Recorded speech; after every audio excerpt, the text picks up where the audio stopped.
Welcome to Big Brother 22 Commentary, okay, by Community Reviews.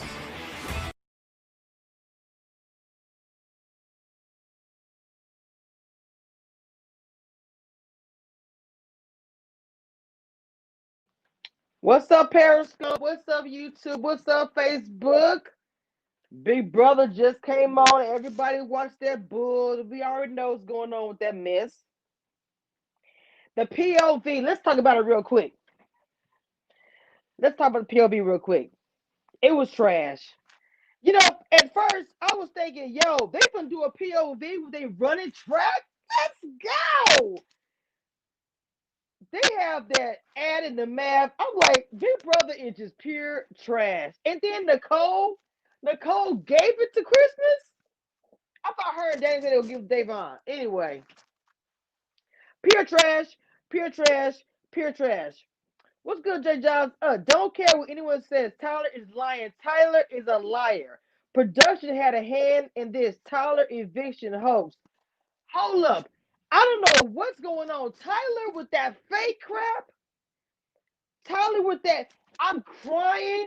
I'm trying for the Black Lives Movement book. Man, you are lying. You straight up lying. You are using such a powerful movement as a Black Lives Matter to your advantage so that America will love you more. How lame is that, yo? You are, well, I'm sorry. We've been through this already. This is nothing new, but we're going to make it official. Cancel. Tyler, cancel. Okay? We already knew what happened. We already watched it. We rehashed this a few days ago. We know what's going on. But then watch it again, it was just like, you know what I'm saying? And then Christmas, she just, I'm going to tell you guys something. This is how I feel about it. This whole thing with the number one, whatever, all that crap.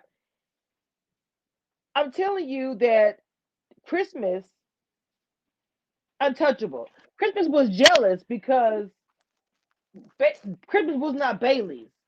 It seemed like it bothered Ori because they fake like that. Ori? Hold on, Ori. I want you to hit the link.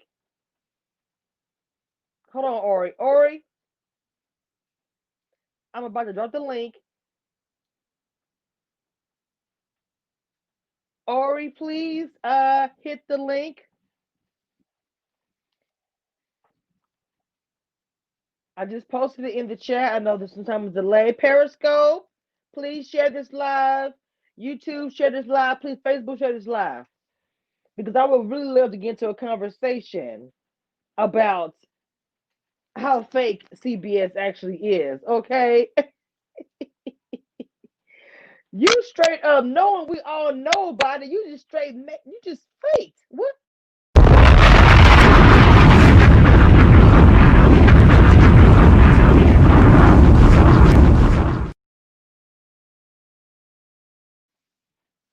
I don't understand why the fake stuff got to come around. They got to be like that. I don't get it. It was so, because we all knew what happened. We all knew about the fight. Here we go.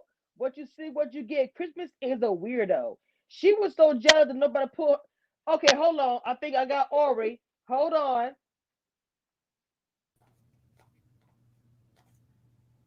Let me get this off here so everybody can see. Let me get this picture off here real quick. Hold on. All right. Hey. Can you hear me? I can hear you. Hey, how's it going? It's going great. If everybody in the chat can hear Ori, please drop a 1 or so you can hear him. Let me know you can hear him because this guy's cool. He has content on YouTube as well. He came into the chat the other day and he was hilarious to me. So go ahead, let's go. I am just, why did they not show the speeches? Why did they not show the veto speeches? Look, that was a huge reason why Halloween said that she wasn't going to use the veto to Bailey. She specifically said that. She said, you did not mention Tyler in your speech, so that is why I did not use the veto. Because CBS is trying to do this cookie cutter, this is what happened. Even though they know the blogs and the fans know the actual truth, they are still trying to do what I call the Snow White wash of everything, where it looks like Donna Reed, 1950s. Everything's perfect, heels and all. I'm vacuuming the whole house. That type of Hmm. scenario. That's what CBS remind me of. They want to go back to the past. They still like, they're weird to me. It's like they don't know what century they're in. I don't know. But my thing is this: I don't get why you're trying to hide what we already know. You guys are trying to downplay what happened, whether it was production, Tyler going together, and Christmas with this whole they're gonna vilify me when I get out of here like they did Tyler. It's like, honey, you literally ran into that like boom. I don't get the confusion. Exactly. By doing what she's doing in the house right now, she's causing the reaction she doesn't even want. It's so backwards. This is what I'm saying. Look, give me your opinion about her reasoning as far as putting up Davon and Bayleigh. Even though CBS cut a lot of things and edited to make it sound so perfectly reasonable, if you notice how compared to the live feeds, when we see the live feeds raw, but when CBS shows us the show on Big Brother, it looks so perfectly edited. It's like, oh, it makes sense. That's why I couldn't put them up. It's like, no, this was cropped over time. That's not how she went back and forth. Memphis even questioned, like I said before, Memphis was like, I don't get, she said something different to us. I don't understand her speech. So go ahead and sound off. Yeah, her logic that they showed on the show, it seemed very clear cut that Bayleigh had told her that Devon was her untouchable, right? This word untouchable, where this Right. came from now, I have no clue. But this is now, I guess, the new word for your ride or die, right? Your number one in the game. I guess.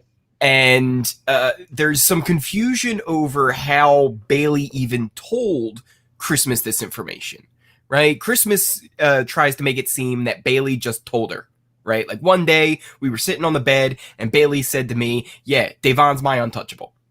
When really that's Exactly. not what it was, right? This is a relationship that Bayleigh and Christmas had built from the beginning of the game, where they were getting kind of friendly. They would talk about a lot of things outside the house. So when it came time for a little bit of game talk, that's going to leak through. Yeah, Bayleigh might have been saying like, "Hey, who you got, right? Like who's on your side?" Like trying to build that game relationship. But according to Christmas, that isn't game talk.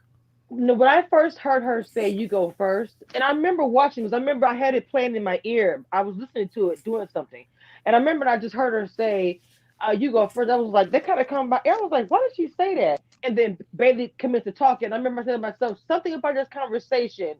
I don't know. I didn't know it would be lead to all of this, but I felt like when she said it, it was game for Christmas immediately. But for Bailey, I felt like it was personal conversation. I do feel like that. And Yes, she, you know what I'm saying? yes, and that's the clear distinction is Christmas went into that conversation always thinking game, whereas Bayleigh went into that conversation thinking I'm talking to a friend right here. Hmm. And that's the clear distinction is where that's even in the fight, right? Which I hope when they do show the fight, and I assume tomorrow's episode, they include these parts of Christmas having this idea that when you separate personal and game, that doesn't mean, hey, you're my friend and you stabbed me in the back, I can be mad at you. Exactly. She has a really twisted way of how she looks at things, but most of the things geared towards where she's always right. And people came my comments was like I said, when she had a her look, and I had the video on my Instagram. I've told you guys already, look at it if you haven't seen it already. She had a look of, and people say, well, she was just trying to look into the camera and see them. Look, I know she mentioned something in the beginning of Big Brother about some program, something to do with military. I can't remember verbatim what it was, but I always look at her like a sniper, like somebody's, in the bushes. So when she had that look, like the robot, I see them in my sights. When she said Davon and Bayleigh, she looked crazy to me. And people came in my comments. Some people agreed, some people didn't. I don't know. I just felt like let her move with decisive. She knew what she was doing. She wanted. I don't know what her end game was, but I just felt like she was. I don't know, man. She was very aggressive when I watched her video, and I'm happy you're here. when you was talking about Devon, how they were speaking, I typed in your comments, she was talking so aggressive to Devon. It's almost like she actually wanted to have a fight. Yes. Yes, it was like she was almost trying to lead her into the fight instead of steering away from it. And Devon actually even said that after the fight. She's like, it felt like a setup. Hmm. Because she was even at one point, Christmas admitted, hey, I'm getting a little heated. So Devon said, hey, let's go into the love room, right? Let's talk in there. And Christmas went, nah, they all know anyway. Right. It was like she wanted that explosion to happen. She wanted that fight to happen. Very, very arrogant. See, you got the part, the video that I kept replaying for everybody to see. You got the kind of the beginning, which I watched Jordan. I was like, that is really a good part to see what led to the explosion, what lit the fuel or whatever what I say. But the video that I kept replaying to me was like the meat and potatoes because of the fact of the matter is when Bayley was trying to talk to her, even though Bayley was pissed off too, she was still like, look, we don't have to get crazy. When she started saying, you F off, babe, I'm like, that's when it was like, okay, you've drawn the line where you wanted to be a blow up, walking off and acting like, like I said, she's drunk with power. I really feel like some people in Big Brother in history, we've known where they've been drunk with power. And I feel like Christmas is completely drunk with power this season. I don't know what's going on. Absolutely. And in fact, it was funny. When Memphis was HOH, everybody kept talking about, oh man, he's wearing that robe. He's wearing that robe. Guess who brought up that Christmas has been wearing her robe all week long? Memphis. Oh my so God. it just shows you that when you're HOH, you get that HOH head, right? That HOH-itis where you're almost blowing up your own game. Well, with the thing about it with her, I get it. I'm gonna do this real quick to kind of cut it to the side here, where I'll say she's HOH and she has the power. And I've watched Big Brother since the very Dr. Will, those days, very first episode, and even seeing some of them that got power. Then when they started introducing things like it's like a power or whatever, you do get like a big head. But to me, as I said more than one time, I felt like the target to those two women and her reason was so flimsy when there were so many of the bigger targets. And then for her to start saying, I'm going to be vilified for things I've said or how I look, because it's going to be made as Tyler came to you as I want to do something towards a movement. I don't really, I don't contribute or do anything, but I feel guilty for my past things with Bayleigh, but whatever. And I want to do this. And to me, listening to Christmas as he spoke to her about it, how guilty he felt, she wanted to make sure he stayed so that one of them would leave. So to an African American's eyes, it looks like you really want to fight against it. She's black. You want her to go home because you've heard what he said out of their mouth and his mouth, and you're just like, well, she said she wants to come after you, and it's out of her words, whatever, whatever the little thing. I'm not paraphrasing correctly, but you get what I'm trying to say there. My opinion about that. Absolutely, and it is kind of historically always been a thing. Who goes on the block next to each other? The minorities. Mm-hmm. And whenever there's two minorities in the house, you can almost bring up the pictures if you wanted of two people of color sitting next to each other on the block. And it's a shame to see. And it's one of those things that it almost seems like, yeah, that could be where Christmas was heading. In her defense, though, you can kind of see how she got to that point of these are the two I need to nominate. But there's such a better way of doing it, right? She could have went to Bayleigh and been like, hey, we need to talk, right? Like, instead of just throwing her up on the block, figure it out, right? If you have questions about her and you're a little worried about her, why throw her up on the block? She wasn't coming after you right then. It just seemed very fishy. This is my thing with that. Okay, I'm gonna say this, and I have said this as far as watching Big Brother or whatever. Yes. I also navigated and say I can kind of see because you can say there. I even said to say it's game, they're a powerful duo or whatever, but to say she told me in confidence and blah blah blah, to me that is really, like you said, fishy. It's weird. And then the fact that you and Bailey have a side relationship that y'all had for quite some time where y'all talk and you're close and everything. You sat outside for hours and just talking to me. I feel like the whole time Kristen had her guard up, like, well, she had Davon, so I'm not gonna let my guard down. And I always feel like she kind of came at Bailey that way, but Bailey just didn't know that. And you know what's interesting too? I think one of the reasons that we didn't see the HOH room conversation between Tyler and Christmas, Mhm. right? There was 2.5 hours, almost three, of just Tyler and Christmas in the HOH room by themselves Okay. after Tyler talked to Davon and Bailey, pretty much saying he wanted to go on the block. Hmm. But no one else was in the room where it happens. Where it happened there. It was just, that's actually a Hamilton reference there. No one else was in the room where it It happens. The room happens. where, Hey, it happens in the book. I love it. but no one else was in that room. So we don't know what was going on. One of my things is I almost feel like there may have been a point where Christmas and Tyler would have thought, hey, you have the veto. We Mhm. could flip this house. We could change everything. But you know why I think they didn't? They were too scared. Because that's not how you play Big Brother anymore. You don't play Exactly. Big Brother by making big moves. You play Big Brother by sticking in large groups and staying kind of loyal to some people There we go. and getting to the end. So if they didn't feel that they were, in trouble if they made this move, they actually, I think, might have kept Bayleigh and Davon. We even saw, I don't think they ever would have kept them, but Nicole and Danny were like, hey, yeah, we'll throw the veto to her. Well, guess I what? saw Maybe if that. they felt safer in the game about making big moves, they might have won the veto and taken them off in the first place.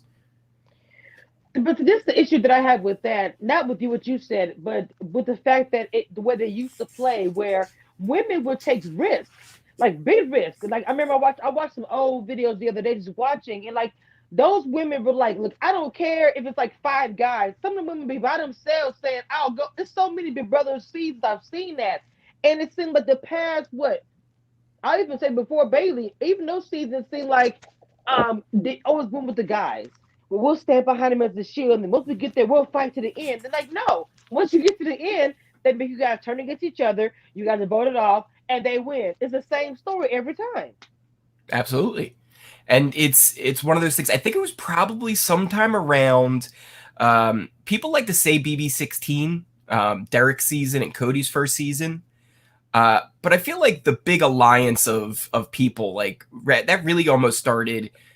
You could almost probably even say from the brigade, right? When they had Mm-hmm. Enzo and all them in that group, and it was just a big group of guys, and they also had their other people too, right? So like Brittany was involved with them, and everybody else who was in that season besides Brendan and Rachel. That was like their target. You can almost compare that to this season, right? Yeah, Right. Janelle and Kesar, that was the big target. And everybody Exactly. else was kind of like, we'll stick together and group up, maybe, sort of. But everybody was scared to make that move. Even Bailey and Davon, if they would have made that move earlier to go with Kesar and Janelle Mm-hmm. and didn't feel that risk of, well, if we stick our neck out for them, we're lumped in with them and then we're the targets, not seeing that they were already going to be the targets. Oh yes, they was the thing about it. You said that correctly right there. Bailey found out, and which I kind of knew myself, that they were always the target because almost every time, and I used to hate to watch the live feed sometimes because almost every time there was a target, literally every conversation the guys would have, it would be Bailey and Davon. Danny wasn't even introduced as another target, another woman. Women are always the first one anyway. Was because of the fact that she was being messy and Tyler was getting irritated. If Tyler wouldn't have voiced his irritations about Danny, no, her name would have never came up. I'm just being honest about that one. Right? Oh, it's crazy. I feel like there needs to be some way that they get players to feel more comfortable, right? With Mm-hmm. making these moves, get away from the style of Big Brother that we're heading towards. I just don't know exactly what that is yet. Well, the scary thing is if they keep continuing this, I don't want CBS to feel like the only way they can get drama and controversy is to kind of plant these seeds or plant situations where the things will happen. Because to me, this seems very choreographed. Everything about the season has down to the people they chose, down to just everything. And I don't know. this season to me is very like fake, and that's why I'm not doing this Big Brother for America. I'm. It's gonna take a lot for me to actually continue with this going forward. Honestly, I mean, not this season I stick to because I started it. I will finish it, but I mean, like the next season or whatever. I'm trying to figure out how I can watch Canada at this point. Oh yeah, Canada is some of the best Big Brother. In fact, actually, it's funny that they did not show the speeches for the veto because I'm literally right now working on a video about the best speeches in like Okay, all of Big Brother history, two right. of which come from Big Brother Canada. Mm, And that video is planning to drop tomorrow. My whole inspiration was because of Kesar's speech last eviction episode. He had a great speech. you did. Uh, so I was like, oh, I'm going to make a best speeches video, right? And then they don't Because even there show the are. speeches tonight. I know. Well, you know what the thing about it is, Big B22 is like I said, it's like a different. I don't know. They're losing a lot of Big Brother fans. There's a lot of fan base Big Brother's been holding down for a very long time. And for the first time, the comments and stuff that I've seen, just looking of Twitter and everything else, it's pretty negative. I mean, not I'm talking about, when I say all races, or even saying that they're even saying the negativity and the racism, and they're not cool with it. And the fact that the people in the house are not standing up. I feel like the old, in some of the old Big Brother that I've seen, people will stand up against a fight or get aggressive and this is not right or whatever. But this I see a lot of, and I said this if you watch my After Dark, I said it's more of a corporate Big Brother now compared to before it was like freely. We watch Pop, it'd be on for 3 4 hours. We're watching a Big Brother that just taking the crap, eating, talking crap, fighting, whatever. We're just watching it for hours at a time. Now we got Big Brother with the breaks, another break. Even Mama, on the it's just actual live horrible. feeds. So Yeah, that was what was great with Big Brother After Dark was there literally was like maybe a commercial every half hour, yeah. right? Like, and it was a very short one. Uh, Now on the live feeds, if you go on the actual CBS live feeds and you go and watch I it, do. most of the time it's in the stars, right? They've got the Yeah. the stars and the music on. It's not even the fishes anymore, which I really hashtag bring back the fishes. But it's always on that button boy, as I call him, the guy who's controlling that. I don't know why he's always going to the fit stars, but he's always going to the stars. Yeah, I Keep it put on the on Twitter. I'm talk. Keep like, it on the man, I game said, action. yeah. Well, the thing about it is, I don't know. I guess maybe they're trying to be funny or whatever. But all I know is that people are really complaining about live feeds. And what's going to end up happening is CPS is very worried about their coins. So why would you stop that and infuriate customers who want to see more because you're trying to control the narrative of the live feed or show or whatever it is, the whole total package. But if we can't watch live feeds, why are we paying for CPS? People are gonna Exactly. start. I'm just saying, they're gonna lose money. They're not Right. realizing it. The whole point of the live feeds is it's an uncensored look into the house, but yet it seems like they're censoring it, right? Exactly. The That's exactly what I Christmas think. and Tyler conversation is a perfect example. 2.5 hours of big game talk, huge game talk that we never saw. Hmm. And see, even it had. Remember how Danny was acting so paranoid about that? She was like, "They're gonna backdoor me," because she was looking at like they're up there for a long time, and she said, "I don't believe or trust her." I feel like, I mean, she really said that. She said, "I do not believe or trust her." And even with the whole thing with Davon saying we got this little alliance, I know Davon's just playing the game. I know she don't just trust them. And if it was, like I said, if it was me, my first HOH, I'm sorry, I would say Christmas, you're on the block. Period. Oh yeah, right. But if somebody comes to you with a deal, you say yes, right? Like you It don't gotta be a say no. legit deal. It gotta be a good deal, man. And it gotta be a real good deal. And then I'll probably do this right here. I'll probably say, you know what? I'm gonna go ahead and use you as a pawn, just like Enzo did. Cause cool like that, okay? Which I love too when Christmas won her HOH, immediately Enzo says in the DR, well, I mean, I'm not going up as a pawn. I Yo, ain't doing that. what does he say? It's like, yo, that's it, yo. That's it, yo. Yeah, that's it, yo. We did that deal. It's over. Oh my God, he's always in the cut. I notice on almost every live feed, you always see him either drinking coffee, like you said, or he just sitting back there chilling, arms up, the cap down, sunglasses. You don't know his expression. You don't know how he looking. They just looking at everything pop off, but he's not saying nothing. I'm like, I can see Enzo being America's favorite this year. I mean, Oh, I'm so serious. absolutely. Although I do think at this moment, I believe either Bayleigh or Devon deserve it the most, because at this point they're just getting the wrong end of the stick at this point. Well, you know what? It would be wonderful if America. I wouldn't be too surprised. I wouldn't be surprised by that. That wouldn't shock me if America gave it to Bayleigh, who was going to leave probably. Let me ask you a question. Do you think it's a chance? And I'm just being honest, because you know you want to be brother for a long time, probably like I have. Do you think it's a chance that they may flip and surprise everybody with either he break a tie, or which would be horrible? I know what she's gonna say, or flip where Devon actually goes home? Oof. At this moment, I'm 99% sure Bayleigh goes home, and there's no chance of a flip. That said, this is Big Brother, and expect the unexpected. Who would know? But I think right now the plan is keep Devon. She stays, which almost is a shame, because I feel like she's just going to be the target this upcoming week if she does not win HOH. She almost has to win HOH. Well, if either one of them would have stayed, if Bayleigh would stay, it would be the same exact situation. She would have to. I believe she would probably have to as well, but I think Bayleigh would be the one that they might be like, well, we can get rid of her next week, right? And they may push it further with her. Whereas Devon, I feel like they know her head is in the game 100%. They can't leave her in the house. Okay. Let me ask you one more question, then I'm gonna I got enjoyed it so much, but I want to ask one question. I read recently, I was gonna talk about it today, and I forgot almost that Memphis was, he has been for a while, teasing Ian about marking back and forth, and that really bothered me because it's like, you know, Memphis really is like almost like a Flintstones character. Like I don't understand your thinking that you are teasing somebody who has the condition. I just Johnny Bravo. Go ahead. I'm sorry.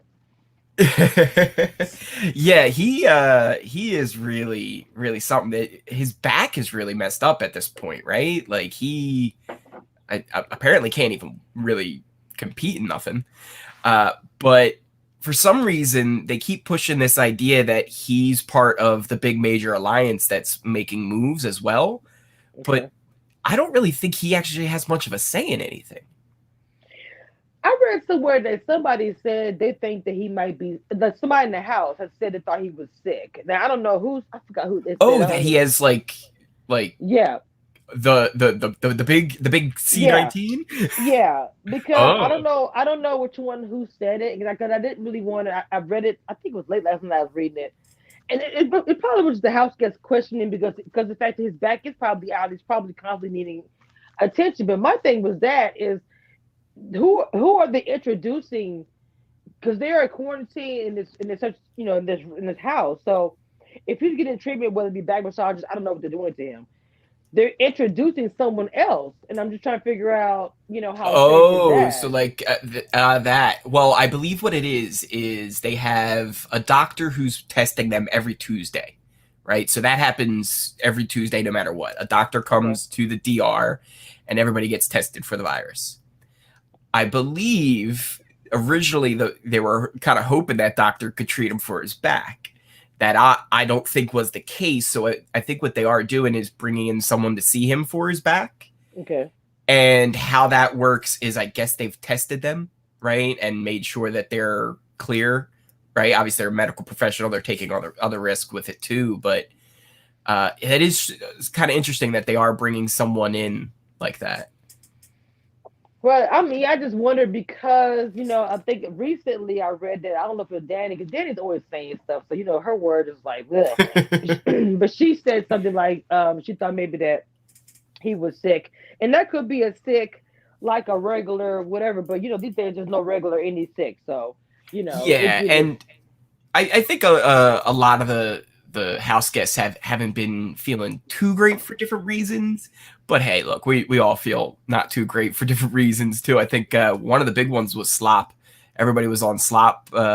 Seems to have a really hard time with it. Ian, we saw in the episode, wasn't feeling too great. Couldn't even compete in the veto. And I believe that was slop related. With Memphis, I'm hoping. I think what happened with Memphis was one of the competitions. I forget which one. He really messed up his back and threw it out, and that's been his problem, and that's why he's been considered sick, right? But other than that, I think it's okay. This was like a separate thing. Like they knew about the back thing. They were just saying, I think they may have just been saying something about throwing up. I don't know. There was a small friend I saw, but I think what maybe did it for him was that thing he held that was so heavy. Remember how the girls were saying that thing was so heavy? Oh yeah, the veto competition with that David almost won. Yeah, that's another one too. Strong. Can we real quick talk about David not using his power at all? Okay, he even said tonight, and I kind of, oh my God, I said I was going to address this tomorrow, but I probably still will. But David is on my radar, and I'm gonna probably call him out tomorrow because I watched the whole episode, and then even when he said I'm not going to use it, and then the hug that was between all of them, I was going to actually do something about that tomorrow because I want to dig a little deeper. It's like, I get you're not going to use it because you want to use it yourself, but I just feel like, bro, I think blend it in the background. Nobody cares about you. Not going on. You're blending like carpet.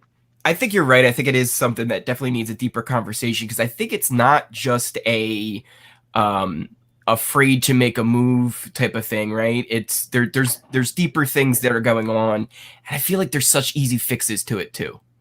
Yeah, and maybe we can talk about that. Like I said, I'm only have a couple more days. I'm off the weekend, and I really want to get to some things, especially after Thursday, after the big, Yes. And I know that Bay's going to be probably on her channel or whatever, and I would love to get just. I would love to get just 10 minutes in a conversation with her, but which, by the way, did you see Swaggy has a gift for her? I did see that. I actually tweeted it out. A brand new Tesla, huh? Yeah, he was like, "Oh, you good? Don't worry about it." Look, and I bet you she's gonna be recording because she has her own YouTube channel and other stuff, and there is rumor going on that she may be doing the challenge on MTV, which I'm so hoping because I've been watching her, everything she does, and she killed it in MTV. Rookie got to the very final. Who does not do that? And I was like, see, I just think Big Brother is just, I don't know. I'm more of a physical, get in, dig in. And the brain stuff, I get that stuff too. But I just felt like Big Brother was extremely too rigged. And when Ollie's sister was on here talking the other night, which was a pretty great conversation. And she was just pretty much laying on lines that he said, even in their own stuff, that he saw them this person's gonna win and all that. I'm like, that just takes the fun out of that. I wouldn't enjoy nothing like that. What do you think about that? Yeah, the predictability of it and everything. Yeah, it's rough. There needs to be some changes, and the one thing is with Big Brother is it was always hard to predict it, right? Because it's all live, right? And and there wasn't too much that you can do to really set it up. On the contrary to that, Survivor, there's almost what they call the winner's edit, right? If you watch a season of Survivor, you can almost pick out the winner from the first episode if you know the clues. Interesting. Yeah. Whereas with Big Brother, that wasn't ever a possibility. But now, after 22 seasons, I feel like the editors have gotten so good at finding what they need in that 1 week that they can do it now. That is interesting. And I think it just took them multiple seasons and doing this over time to finally figure out this is how we're able to fully create the narrative while also being live. That's a video. Okay. That is a video. That would be an intriguing because that's super deep. Because I'm pretty sure there's a lot of evidence and other people who. Because I heard there's a video out there. It's similar with the challenge as well. I don't know all the clues with the challenges winner edit, But if you look at a lot of these reality shows over the years, you'll start to see what the clues are for who's going to win the game, how they're going to win the game, right? Like for Survivor, one of the big ones is when someone first off has a one of their like very own diary kind of like offshoot interviews. If you have to have one of those, and if it mentions something about winning, you're probably the winner. And if you see that on the first episode of Survivor, that person's probably winning the game. And there's other little ones too that you can find along the way. Whereas like if the person in that season is never made to look stupid in a decision they made, probably the winner. Because they want their winner to feel like a winner at the end of the season. So if you're like 8 episodes into the season and that person never has made a mistake yet, there's a good chance they're probably going to be the winner. You know what? If you do a video like that, I'm gonna be the camera coming to cameo. I'm gonna come cameo. I like this is a good topic for a lot of reality shows. Because I feel like that would be real with you. I feel like that like a shows I've watched like back in the 90s. Like I would be a really big reality show watcher as far as the dating, like Flavor Flav and different little VH1s or whatever they had. Where I would be like, you know what? It just seemed like from the first episode, I knew that person was gonna be the winner. And so I think that same science that you have for that, I think it's psychology apply with that as well. I really do. It's psychology and knowing what people start to feel when they see certain people in different situations. So they find people in those situations and they show them the things that they want the audience to feel about that person. Wow, this is a really cool topic. Like seriously, there's so many reality shows, from science to weird to whatever, and you could actually probably plan a fight. It's amazing because all these reality shows, they started as, hey, this is an experiment to see what people do in everyday life and what, get an inside peek into people as they live 24/7 with Big Brother, right? Only for it really to become almost the opposite. They learned more about the audience and ways to trick us. They did. And because if you watch Big Brother from like the very first season, it seems like people will say, like, the younger people, oh, it's so raw. And I'm like, to me, that's what it was, though, because they was guinea pigs, all of them, the house guests, the producers, all of them. They didn't know what they were doing.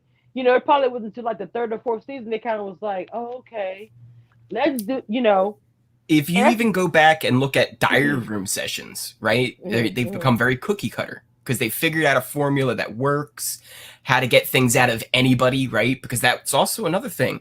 When you have all these different people, that on average 15, 16 people every year, everybody's got a different personality. Everybody's got a different way of how they are in front of a camera. And they've got a cookie cutter formula now where they can put almost anybody in front of that camera and get something interesting out of them. And in fact, I've heard, this was on the live feeds as well, people were talking about Kesar and how production was a little bit mad at him because his diary room sessions are harder to film because he doesn't like to give them what they want. So he knew it. Yeah, and not only knew it, he knew not to give them what they wanted. Well, I think it was Davon. She also gives them like a couple of issues because she was like, well, I gotta go to the dining room, and they didn't see me all this week, and they was like, they're the wanted me to come in there to give them a little joke here, a little joke there. And I guess she meant by that because she's known for shade. There are videos on YouTube where it says Davon shade, and that's like just little, like, she'll say, well, girl, if they was me, and so they used her for those little fillers on a TV show. And so when I heard her say that, well, they haven't filmed me all week. I get to certain cameras that know they filmed them or whatever for a scene for the actual show is going to live on CBS. Well, she was like, well, they just called me in the diary room, DR room for a few stories, a little, that was it. So it kind of ties into what you were saying. I don't know. I just agree with you, what you were saying. It ties into that a little bit. Yes, it was raw. Yes, go Kesar. Yeah. For sure. I hate Kaser's gone and Janelle, but I think Kaser heart to me was not really in it. I know Kaser was there and all that, but I just felt like when Janelle left, he was just done. I really feel Yeah. like that.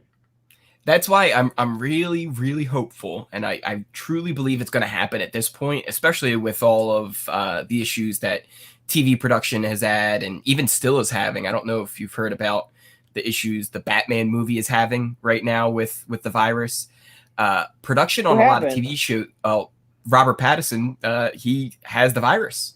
Oh my Batman. God. Yeah, well, he tested positive for it. So now when they do filming and stuff, people have to be like quarantined when they see him and all that kind of stuff. So it's really setting back production. That's happening all over, right? So what are they not going to have a lot of come this winter is TV shows to air. So I think it's almost guaranteed that we're going to get like another kind of shortened celebrity style Big Brother. And the rumor is that it will be Big Brother legends. People like Will, people like Derek, Daniel Reyes, Janelle and Kaser are coming back. So I'm hopeful that might be a time where you get to see some better Big Brother. Now, I'm not gonna lie. If they do that, I will have no choice but to watch that. Exactly. That would be everything. So if that does happen, I will be guaranteed. I'll be hitting Ori. Look, we got to get ready for the first episode because I'm gonna be on it. I'm not gonna miss it, and that would be nice. I'm not gonna lie. If I was to have legends, how many would you have? You name a few that I like. You said Derek, Dan. So the celebrity Janelle. Big Brother seasons, they had about, I think it was like 12 people, right? And I think they would pretty much get rid of 2 people every week. So if you did 12 people, let's see, you have to have, if it's full legends, Will, Dan, and Derek have to be on there. Daniel Reyes has to be on there. Those are the 4 best players in Big Brother history, period. Janelle and Kaser would be lovely to have on there as well. And that kind of leaves about 6 more spots. Rachel would be phenomenal to have on, and Brittany would be phenomenal. She is. Oh, that's a thing. Vanessa's another one who I think just had triplets. She'd be amazing to have on as well. What do you think about mixing the Canada and America? Because you know what, to me, I love the thing about MTV is so smart. They mix and match. Like they'll have MTV shows and mix and match. I think that to me, Big Brother, they should do, and I think it would be phenomenal to me to like see an international. It's funny you say that. Mix. You UK, like put the UK and the American. Like what's the famous one? I can't think of her name. It's a few women of color that's really crazy. The stars now. I've been reading a lot lately, and we gotta talk offline because I need to figure out how I'm gonna watch Big Brother Canada this year. I have no way to watch it. I may have some ways for you. Okay, that's what I'm saying. Let's go. We'll talk about off stream. Let's go. So yeah, I'm saying because it's funny because guess what? Big Brother Canada, they actually included 2 international Big Brother players, one from the UK and one from Australia. Interesting. I'm telling you, Big Brother Canada has been at least the first 5 seasons. I didn't see the later seasons of it yet. The first 5 seasons are some of the best Big Brother I've ever seen. Ever. Seriously? And not just Big Brother, it might be some of the best like reality show competitions I've ever seen. Some of the most iconic people, some of the most iconic moments I've ever seen happened on that show. And people keep telling me to watch that before the season started. I said, first of all, I need to try to figure out how I'm gonna watch it, and then I will binge it. I will binge all of the old ones to get to the new one. I'm really good at. I would do that. I have no problem with that, but I need to figure out how I'm gonna watch it. Honestly, one of the things I was thinking of that I thought might be kind of fun, like a watch along stream, right? Like just watching the old episodes and like having the chat up and counting down and be like, all right, everybody, 3, 2, 1, play. Oh, that's one. Cool. That's one that they will take down very quickly. I was streaming and it showed. It was just a clip. I streamed almost the whole episode of Big Brother live, and then showed one little clip of Big Brother Canada. Instantly, they took down my stream. Oh my God. Yeah, they go crazy. Like, yeah, But it would be fun to today. watch that with a chat too, because some of the moments in that show are amazing. Well, okay. The thing about it is, if you like, the say if we're doing a live stream on your channel and we're watching it, um, someone was telling me there's a way where you kind of can blur the picture somewhere. People know who's watched the Canada show, know what's happening, hear the voices, maybe blur the voices. Have you ever thought about that? Where it's like not. I'm just asking. Yeah, I do sometimes try and mask some stuff, and honestly, it's as long as you're not showing the whole video. Like, there's even points where like you can just bring it up and show it for a little bit, take it off, bring it up and show it for a little bit, take it off, and you're usually pretty good with that too. And masking, the big thing is sound. If they will Yes, catch you on music and sound very quickly. yes, yes. But yeah, there's ways that we could possibly do it. I speed up. But whenever I wanna play something, like if I've done like themes or whatever in the music, I'll just speed it up. But so what I want to do is, once you teach me how well, I can watch it. I think it'd be a good thing for us to get ready before the grand blah blah blah. For us to actually review like some of the best, because once I watch it, I can like we can do like the best and the crazy things on your channel and mine before the actual premiere comes on. Oh Because I yeah, think you're funny as crap. I think you're fun. I there think we'll be. yeah, there's a lot of great content that we can get from Big Brother Canada, and especially to, like I said, some of the most iconic players, moments, just in reality show history come from that show. You're cool because you did a Hamilton scene. I thought I was the only one. The only person that ever did it was my sister. Like, whenever something comes on like Hamilton, like I actually have the thing downloaded in my phone. Where I get to work, I'm listening to the sister sing. That's so when you started saying it, I was just like, you saw me to join it. I was like, oh my god, I forgot I'm on live. I was like, oh my god, he does. Because see, Hamilton to me, I'm late to the party with that because see, I always heard about it. So one day, and I work a lot. So like one day, I like kind of like, okay, well, I it came on Disney. I carved out like a few hours of my time. I just literally played the movie, and then like I remember time stopped for me because I watched the movie. I don't remember what time it was. I remember my mom coming outside and she was like, "Oh, you've been here for a while." I was like, "Oh, well, what time is it?" The movie wasn't even over yet. I was like, "Well, God, things happening because Hamilton is here." And then she was like, "Okay." So I finished the movie, and from there, I downloaded the music to my iTunes, and and then the woman had the sister who did not get to get with Hamilton but was in love with him.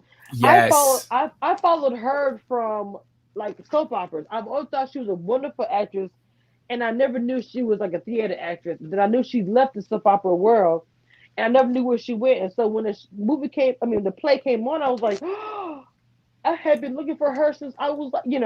So it And all not came just together for that, me. she has probably one of the best songs in the whole show. Yeah, her Satisfied. song. Yes, That I song love. Oh my Satisfied. god. Oh my gosh. Yes, That thing is amazing.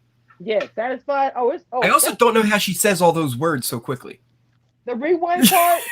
When she first did it, I was just like, "Oh my god, I love that I have Disney already on my I actually paid for it." So I ended up replaying and rewinding. And so when it got to the part where she said rewind, I was like, "Oh my god, this is so exciting!" I enjoyed that whole thing. It was everything to me. I fell in love with one of the guys, but anyway, but I loved it. It was wonderful. So yeah, we gotta do something. We gotta do something together. So yeah, I think that you and I need to talk about Big Brother Canada and prepare.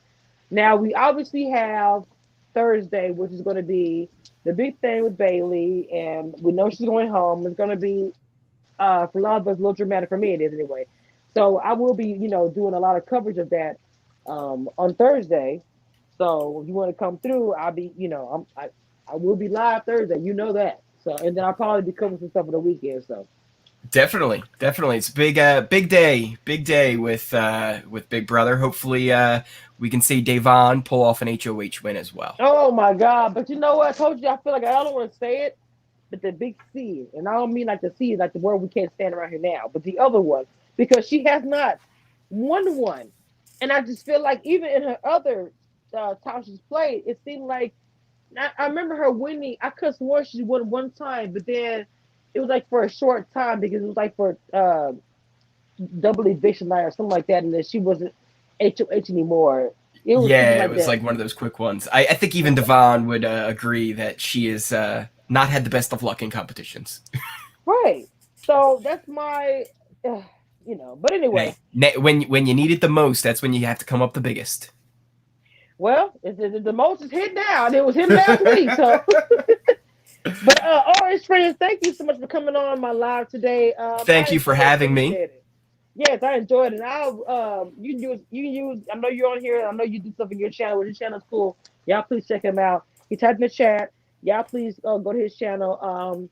And I will be on your channel as well, hopefully soon, and we'll do something together. Definitely. I am down. Looking forward to it. All right, hon. Thank you. Take care. Have a good one. You too. So that was nice to have Ori on here. Great conversation. He's a great channel. Please go check him out. So, well, that's pretty much it. It's all I got to say about the Big Brother shenanigans. We talked a whole lot about a lot of different things. Data about what happened tonight.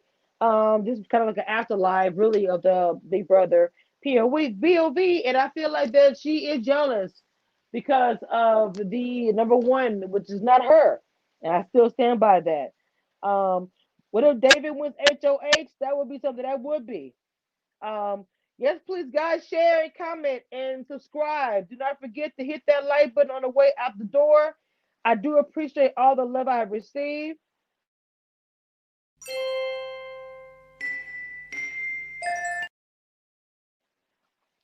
I'm going to blow you guys a kiss and we'll talk to you guys next time.